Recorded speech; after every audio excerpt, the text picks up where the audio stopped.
Ordinance ला के backdoor entry करना एक नॉर्मल हो चुका है। काउंसिल में ये पास नहीं होगी ये बिल। फार्मर्स से लेके कंज्यूमर तक सबको ये चीज से इफेक्ट होगा कि गाय मर रहे हैं, जिंदी गाय बीमार है तो कुत्ते जाके उसको लोच के खा रहे हैं। तो जेडीएस की बात है, इनका ऐसा ट्रैक रिकॉर्ड है कि ये कहीं भी किसी भी पार्टी से अलाइन हो जाएंगे। JDS is a dying party. Karnataka में ये लोग बीजेपी के साथ मिलकर पहली बार पार्टी बनाए। सिर्फ एक कम्युनिटी को नहीं होगा, ये सारे कम्युनिटीज को होने वाला है, सारी पब्लिक को होने वाला है। सर बताइए, अभी जो ऑर्डिनेंस में जो बिल पास हो गए है वो अभी गवर्नर के पास है, इसके बाद क्या होगा सर ये बिल पास हो जाने पर?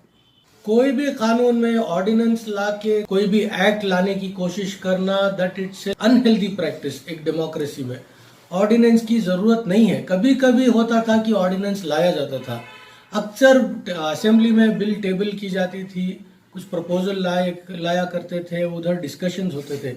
ये ऑर्डिनेंस का जब से बीजेपी गवर्नमेंट आई है, सेंट्रल में हो स्टेट में हो, ऑर्डिनेंस हर चीज में ऑर्डिनेंस ला के बैकडोर एंट्री करना एक नॉर्मल हो चुका है। इसमें ही इनकी नीयत का अंदाजा साफ दिखाई देता है। जहां तक ये काउ स्लॉटर का की जो बिल है, बीफ बैन की बिल है, मुझे नहीं लगता कि ये जब असेंबली में तो पास हो गई है, काउंसिल में जाएगी तो मुझे नहीं लगता, मेरा जाती मानना है कि काउंसिल में ये पास नहीं होगी ये बिल। सर इसमें जो लोग आवाज़ उठा रहे हैं, इसमें कितने बेरोजगार हो सकते हैं, कितने की परेशानी है, इसके बारे में क्या कहना है सर? बेरोजगारी तो बेशक बहुत बढ़ेगी। जितने भी ये इंडस्ट्री से जुड़े हुए हैं, ये स्लॉटर हाउसेस से जुड़े हुए, फार्मर्स से लेके कंज्यूमर तक सबको ये चीज से इफेक्ट होगा। जैसे फार्मर बेचेगा, एक उम्र होने के बाद वो गाय को जब पाल नहीं सकेगा, दूध नहीं दे पाएगी तो क्या करेगा? या तो रोड पे छोड़ देगा या बेच देगा, या इनके जो सो कॉल्ड गौशाला है, जिधर हमने हाल ही में एक वीडियो देखी कि गाय मर रहे हैं, जिंदी गाय बीमार है तो कुत्ते जाके उसको लोच के खा रहे हैं, ऐसी हालत हो जाएगी। फार्मर से लेके कंज्यूमर तक जितना भी ये पूरी जो चेन है, ये सब में एक वॉइड क्रिएट हो जाएगा। सबको अनएम्प्लॉयमेंट का खतरा रहेगा। जैसे स्लॉटर हाउसेज में, slaughter house is a very big industry, slaughter house में जितने लोग काम करेंगे ये सब अनएम्प्लॉयड हो जाएंगे। और ये एक खास कोई कौम का मुद्दा नहीं है। ये जो बीफ कंज्यूम करते हैं, जो चीपेस्ट सोर्स ऑफ प्रोटीन है, जितने भी है माल न्यूट्रिशन होने का रिस्क है, जितने भी लोग ये खाते हैं इनको सबको फर्क पड़ेगा। सर इसमें जेडीएस का क्या रोल है सर? अभी जो ऑर्डिनेंस में जो बिल पास हुई है, इसमें जेडीएस का कहां तक रोल है सर इसमें? देखिए, जहां तक जेडीएस की बात है, इनका ऐसा ट्रैक रिकॉर्ड है कि ये कहीं भी किसी भी पार्टी से अलाइन हो जाएंगे। JDS is a dying party. तो पब्लिक में रिलेवेंट रहने के लिए जहां भी ये कुछ करेंगे जिससे लोगों में इनकी चर्चा होगी, ऐसा वो कोई भी काम करेंगे। कोई अच्छी बात बोलने से चर्चा हो रही है तो अच्छी बात करेंगे, कुछ गलत बात करने से उनकी चर्चा हो रही है तो वह गलत बात करने से भी चूकेंगे नहीं। उनका मकसद है कि लोग इनकी पार्टी के बारे में चर्चा करते रहना। यू इधर बी फेमस और इनफेमस हिसाब से अलाइन कर लेंगे। ये मण्डिना मगा, सन ऑफ सॉयल, ये सब ये पॉलिटिकल नैरेटिव है, इससे कुछ होता नहीं है। नहीं, हमारे जो एक्स प्राइम मिनिस्टर हैं देवेगौड़ा जी, वो शुरू से भी किसानों के साथ हैं। अब किसान के साथ हैं, जो किसान को तकलीफ हो रही है, या बीजेपी के साथ हैं सर? वो देवेगौड़ा साहब की पॉलिटिक्स का पीरियड खत्म हो गया। आज कुमार स्वामी साहब की पॉलिटिक्स का पीरियड चल रहा है। देवेगौड़ा साहब रिटायर हो चुके फिजिकली। जब से कर्नाटका में ये लोग बीजेपी के साथ मिलकर पहली बार पार्टी बनाए, आधा टर्म इनका रहेगा, आधा टर्म इनका रहेगा, जब आइडियोलॉजिकली ये लोग कॉम्प्रोमाइज कर दिए, तब मेरे हिसाब से देवेगौड़ा साहब का वजूद खत्म हो गया। उसके बाद ये this is just another political party. इनके फायदे के लिए, इनके मतलब के लिए, जो पार्टी से, जो आइडियोलॉजी से इनको अलाइन करना हो, ये बेझिझक टाइम एंड अगेन ये। सर अभी ये बिल जब पास हो जाएगी तो कौन से बड़े बड़े फैक्ट्रीज को इसका नुकसान उठाना पड़ेगा?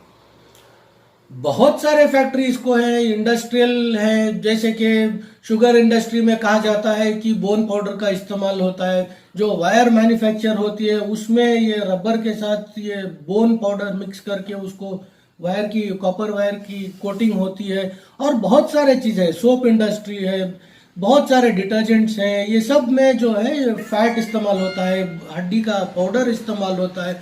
आप अगर ये बैन कर देंगे तो इतना सारा ये सब कहाँ से आएगा। थोड़े दिन गोवा में जो इसकी किल्लत हो गई थी, हालांकि गोवा में भी बीजेपी की गवर्नमेंट है, मगर वहां पे ये इनकी माँ नहीं है, यहाँ पे इनकी ये भगवान नहीं है, जो भी है वहां वो लोग खा सकते हैं, यहाँ नहीं खा सकते। और मगर यहाँ से ले जाके उधर गोवा में सप्लाई कर सकते हैं। कर्नाटका का बॉर्डर पार करती है गए तो इनकी ये गांव माता नहीं होती, with due respect to the Hindu sentiment. मगर ये इलॉजिकल है, इसमें कुछ मतलब नहीं है कि ये स्टेट में इलीगल है, ये स्टेट में इलीगल है, ये स्टेट में सेक्रेड है, ये स्टेट में सेक्रेड नहीं है। या ये इलेक्शन को लोगों के जहन में बिठाने के लिए इस बिल को ला रहे हैं, या इनका क्या मकसद है सर बीजेपी वालों का? नहीं, देखिए, जब से ये कोविड का लॉकडाउन हुआ है तब से कुछ ज्यादा मुद्दे उठे नहीं हैं। एक ही मुद्दा उठा कि ये जो कोविड टाइम पे जो गवर्नमेंट का जो करप्शन था, सिद्धरामैया साहब ये इसको एक्सपोज किए, बहुत सारे एक्टिविस्ट्स ने इसको एक्सपोज किया था। तो ये पूरा जब बाहर निकला तो कुछ और पब्लिक के लिए कुछ और नहीं था, इसको डिस्ट्रैक्ट करने के लिए।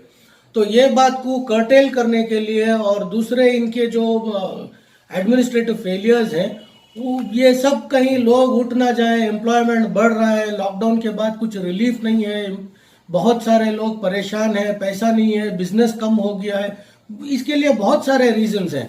मगर ये पब्लिक को अगर ये सब चीजों से दूर रखना है तो इनको कहीं ना कहीं डाइवर्ट करके रखना है, इनको किसी ना किसी चीज में उलझा के रखना है। तो मेरे हिसाब से ये जो काउ स्लॉटर या बीफ बैन का जो मुद्दा है, ये हमेशा एक ऐसा पत्ता है कि जब भी डालो चल जाता है। तो आज ये पत्ते को फिर से ये लोग इस्तेमाल कर रहे हैं। थोड़े दिन के बाद ये डाइल्यूट हो जाएगा, कोई और मुद्दा आएगा तो ये डाइल्यूट हो जाएगा, फिर कभी जाके कुछ भी मुद्दा नहीं रहेगा तो फिर इसको उठा लेंगे।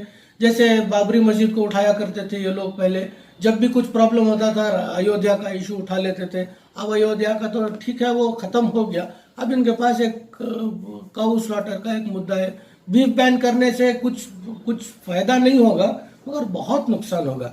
और ये सिर्फ एक कम्युनिटी को नहीं होगा, ये सारे कम्युनिटीज को होने वाला है, सारी पब्लिक को होने वाला है। डेली वेजेस पे काम करने वाले हैं वो तो भूखे मर जाएंगे, और जो डेली वेजेस पे कमा के जो लोग, जो चीपेस्ट प्रोटीन जैसे मैंने कहा था, वो लोग फिर क्या खाएंगे।